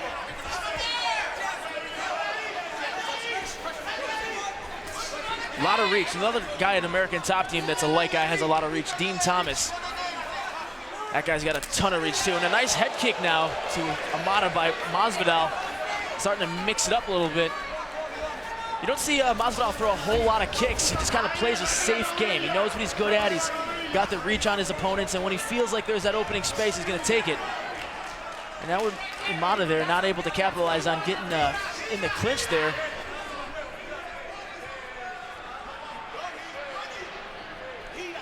Greg Franklin stepping in the way there. Accidental perhaps groin a groin strike there. Definitely, it was an uppercut to the, what would be the politically correct term? The cup groin area? Oh, that works. That works. So you're gonna take a look at the low blow here and see where that was. You see Imada threw a left hand, a right hand, and then an uppercut that didn't quite connect with where he wanted it to. Interesting though, Greg Franklin had no angle on that whatsoever, but Masvidal complained. I mean, it was the right call, but Masvidal issues a complaint and immediately the action stopped. You know what, I think Imada also conceded that, you know, he knew it was, It's a good point. He was pretty clean. It wasn't nothing to contend there. And that's, you know, that's one of the great things about mixed martial arts is it's fantastic sportsmanship, and not that hitting the groin is, but, you know, neither guy knows, both guys know it was unintentional, and that's actually happened a couple times during the fight, and I expect they'll touch gloves and get right back into the thick of things here. Imada's eyes, right eye is kind of swelling shut, excuse me, a little bit. And he touched gloves, show respect there. Well, the time is now for Toby Imada, about 3 minutes and change here to go in the third and final round. A spot in the Bellator Lightweight Championship on June 19th is on the line, as is $50,000. And Jorge Masvidal would appear to be 3 minutes away from reaching the final. Yeah, unless something dramatically happens here, Jorge Masvidal, I think, will have won this fight. Just doing a fantastic job of using that reach. And then that's what you see as you see smart fighters, you know. What he does best is he has a reach advantage. He's a great boxer. He's using that jab. He's probably throwing 70, 80 jabs now, just keeping, just like that, just keeping Imada at bay. Just keeps popping that left hand out there. Like to see that, not trying to put together 4 or 5 combinations. That's going to open up and let Imada get inside and work that clinch, just picking apart those shots. You know, a lot of guys you see like Chuck Liddell, they backpedal, they just kind of use that jab, and as they backpedal, they throw those pinpoint accuracy punches, and it's good night.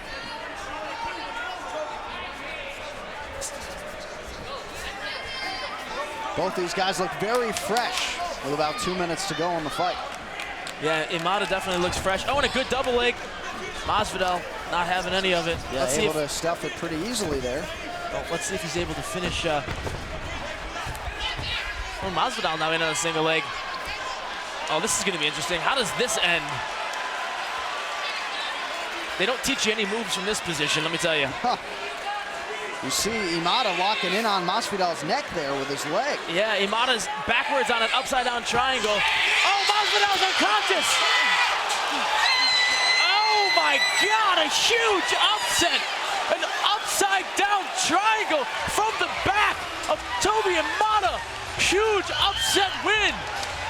Have Moving you on. ever seen anything like it? I don't even know Imada, what that is.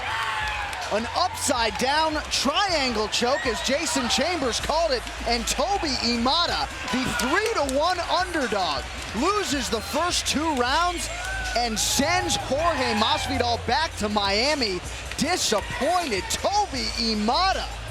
A triangle choke renders the red corner unconscious, forcing referee Greg Franklin to stop the bout with an official time of 3 minutes, 22 seconds of round number 3. Your winner, by way of technical knockout, and moving on to the finals of the Bellator Fighting Championships lightweight tournament, Toby Imada.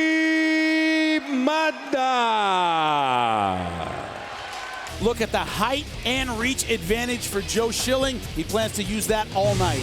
You ready to fight? Handle, let's go. The bell end, round number 1.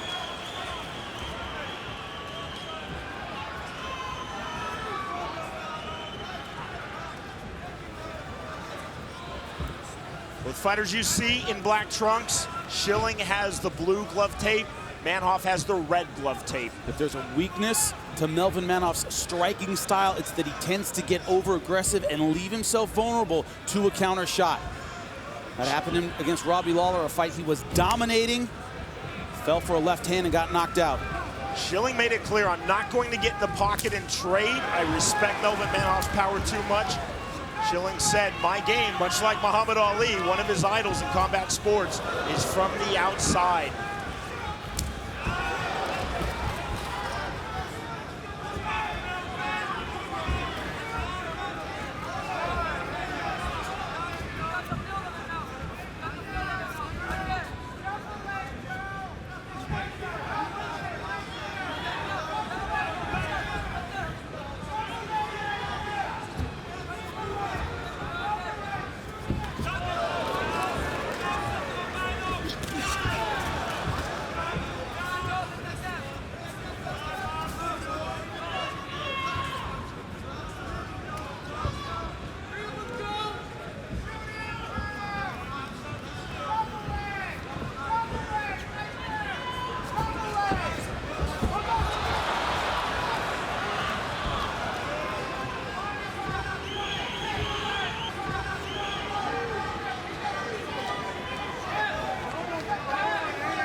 Time called by referee Michael Beltran. I think there was a cup shot. Okay. Time. Joe, over there. How we doing, Robert? You okay? Up against You the have time, fence. you can work it out, Yep. okay? Let me know Might when have you're ready. grazed the cup with that. The shot was to the abdomen. It might have grazed the cup. Let's see. Yeah, it does. Top of the cup. You ready? Okay. Pick him up, Joe. Ready? Fight, let's go. Manhoff given 5 minutes on the clock to recover. Doesn't even take 30 seconds. Time in, round 1 resumes. One thing Schilling talked about with Melvin Manhoff is his tendency to move straight back under attack. He doesn't cut a lot of angles. He's either forward or backward. That's what we've seen so far. Good right. A big right hand, and now looking to finish. Here comes the explosion of Melvin Manhoff, trying to clear Schilling's legs. Tenacious is Manhoff. Beltran taking a really close look. Let's go, Joe. More Manhoff. Schilling trying to make this a grappling match. Side control for Manhoff. So he knocked out Sakuraba.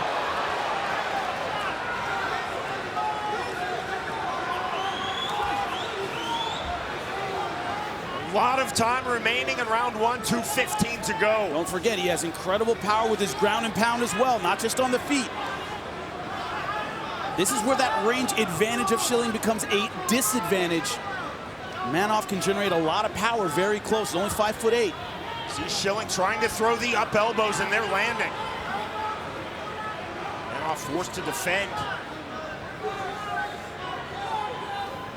Schilling, though, staying composed, not panicking. And Manoff knowing and letting him up. Dives in with the left hand again. Watch the head kick. Watch the up kick. Now into the close guard of Joe Schilling. Schilling opens his guard. Joe Schilling's been training with the Diaz brothers.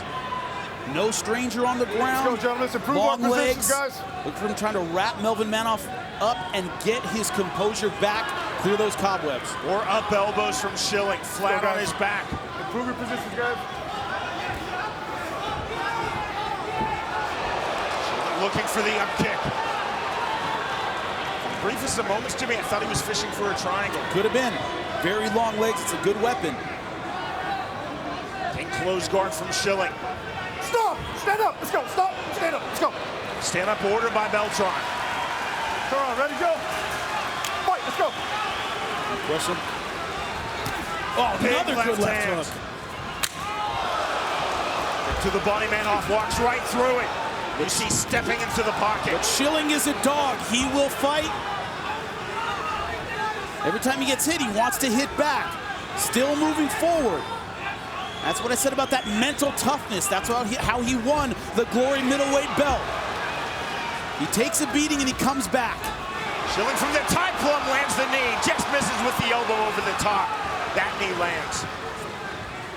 How much gas did Melvin Manoff spend trying to finish Joe Schilling?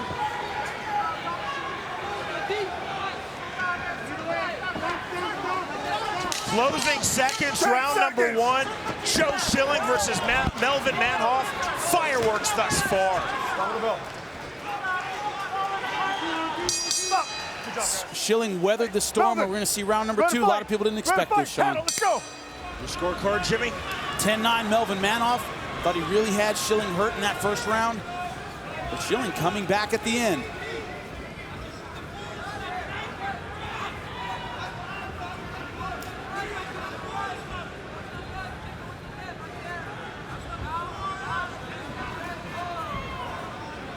.19-0 power strikes landed in round 1. A wipeout for Melvin Manoff, but here comes Joe Schilling. Eats another left hand. Oh my God! That is it! A one-punch knockout win for Joe Schilling. What did we say about Melvin Manoff? He leaves himself vulnerable to the counter shot. That's exactly what happened. Joe Schilling was not intimidated, even though he got hurt in that first round. He stayed mentally in the fight, and that's what happens when you do that. Ladies and gentlemen, inside the Bellator cage, the end comes. 32 seconds into round number 2, the winner by knockout, Joe "Stitch-em-Up" Schilling. Look at the reach advantage, 7 inches for Ben Saunders. Will he use it to keep the hard-hitting Douglas Lima at a distance? Right now. Fight. Round number 1. Fight Block is brought to you by Miller Lite, the official beer of Bellator. It's not just a good time, it's Miller time. You won't find 2 more likable guys in all of MMA. It's almost a shame to see them fighting, but I'm so excited about this fight tonight. Ben Saunders, he's in the black trunks. Douglas Lima, he's in the white trunks. That reach advantage. Will Ben Saunders use that jab effectively? A lot of the time, his aggression takes away that reach advantage. He's always moving forward. That takes away your reach.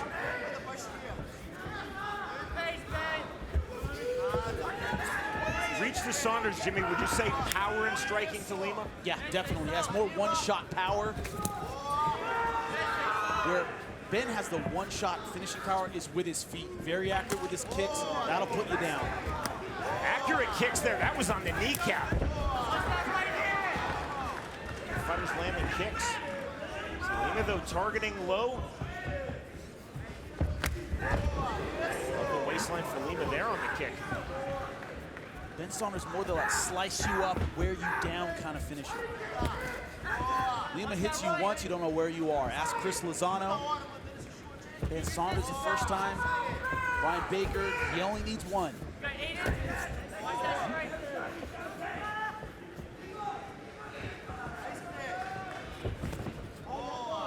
Right hand from Lima, but not landing. See Saunders Jimmy trying to step into that pocket. Feed by Lima. Once again, is that a mistake? Should be on the outside throwing that jab, making Douglas Lima come to him, maybe reach with that right hand. Thigh kick there, and that landed. Counter body kick by Lima, that landed. Fans at home, those kicks are hard. We can feel them from where they are, man. I don't know if the camera's giving it justice. Both fighters throwing and landing effectively with their kicks. That right hand to the body. Kick caught. See Saunders closing distance immediately. Quickly giving up on that single leg.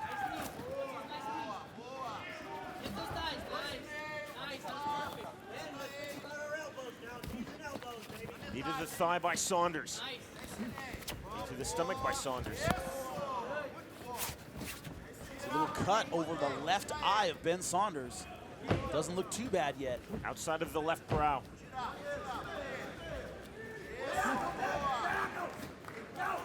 I've talked about it before, the confidence or the edge of knowing I've been here before. These guys have trained together. They've been in all these positions with one another before. Circle to your right.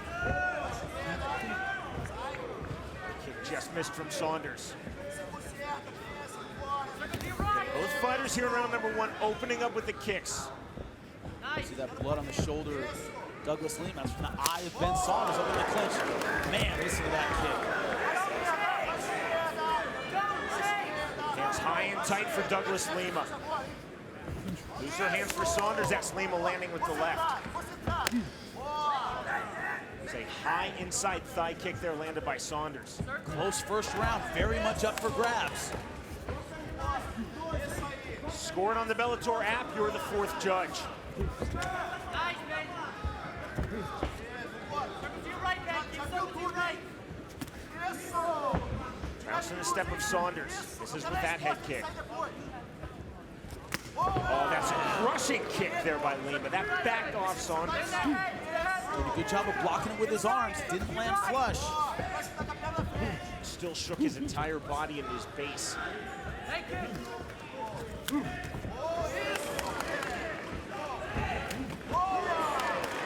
The inside right, but it's Saunders coming in. I think Lima's finding his range a little bit better now. Staying out of that clinch. 40 seconds remaining round number one.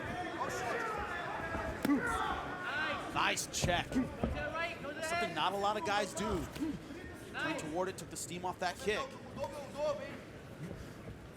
Referee Jason Herzog letting the action flow. No reason to step in. Both guys very busy. Very busy. High tempo, high pace in this Nice fight. left hook. Final seconds of round number one. Scheduled for 3 rounds in this welterweight tournament final. That's round number one in the books.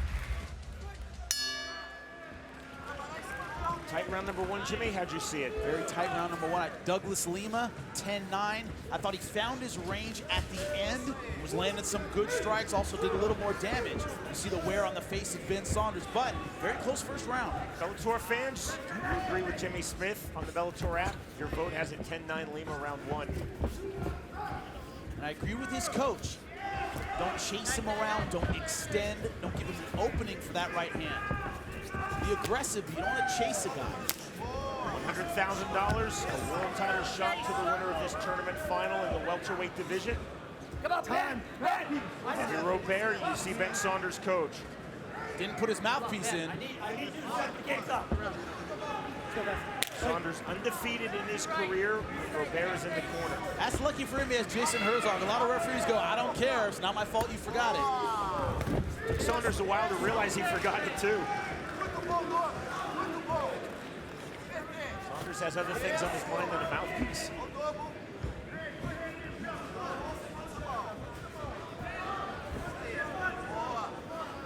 Saunders now circling out, Douglas Lima coming forward.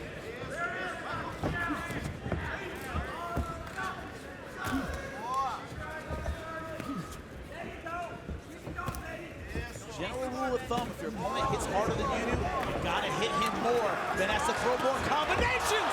Huge shot. Now Lima looking to finish. Deja vu all over again. Beautiful right hand. Rubber guard for Saunders, mission control, trying to hold on desperately. He's in trouble trying to recover. That was a bad shot. Blood, as you see, all over the face of Ben Saunders. That deep cut in the lid.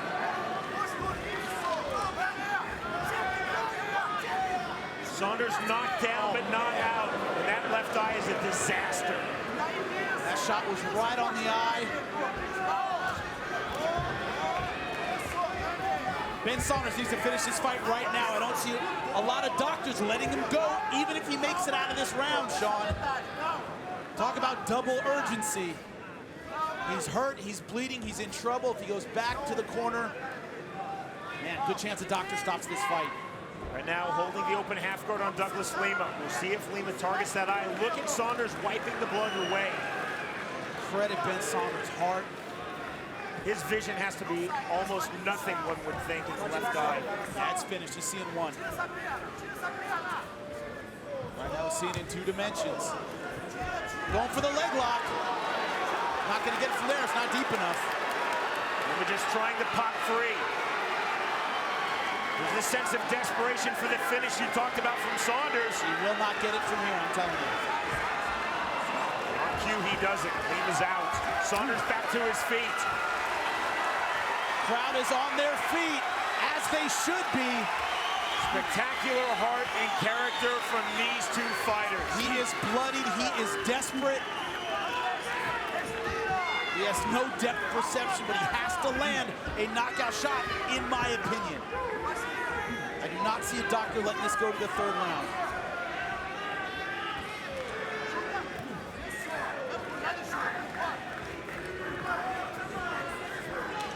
Saunders' left eye almost fully closed. Whatever vision he has left is being obscured by that blood flow. Let's bring up the psychological issue here for Douglas Lima. His friend is hurt. He is bloodied. That eye is swollen shut. Will he go in for the kill at this point? That's a big question. He knows a good right hand might permanently damage that left eye, Sean.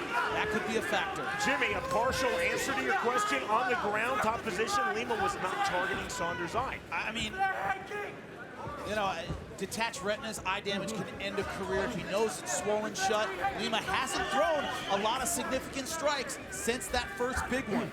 He might not want to hurt his friend. That could be the issue here. Or it could just be tired. 35 seconds remaining, round number 2.